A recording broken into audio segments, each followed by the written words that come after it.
What I've done is I've got the coaching activities that I would go through, so a very simple checklist of things.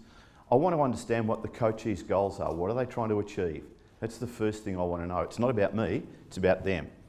How do I close the gaps between where they currently are? So you do an assessment of where they currently are and you say, this is where you are now, this is where you want to go. How do we close those gaps?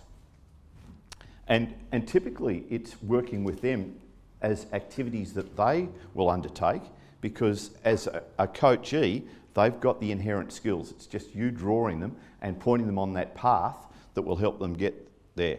So the action plan is the SMART action plan. So that's specific, measurable, achievable, realistic and time-based. And have those actions specifically mentioned, listed when you do this formally, and then you continually review. You make sure that people are working on their action plans.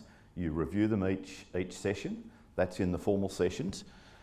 And so that's the approach that we take through the coaching. Now, the mentees, I worked in New Zealand for a couple of years, so excuse me. That's as close as I can come to saying mentees. But with the mentors or the mentoring, it's about identifying knowledge gaps with the person that you're working with, right? That's what you're trying to develop. You're probably, I think the best way is the Socratic approach, which is asking them questions. Continually ask them questions. That draws out of them where the gaps are. You can provide advice that way. And that's the next stage. Once you understand where they're missing areas of their experience and skills, then you can work with them and advise them. But try and understand and get them to draw it out first, because the best way they learn is by being challenged and filling in that knowledge gap.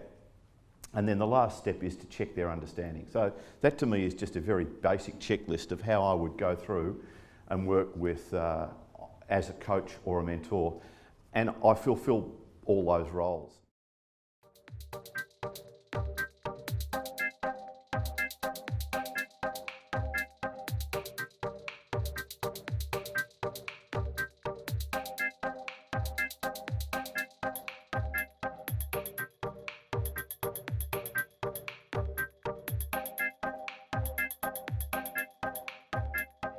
This has been a Swinburne production.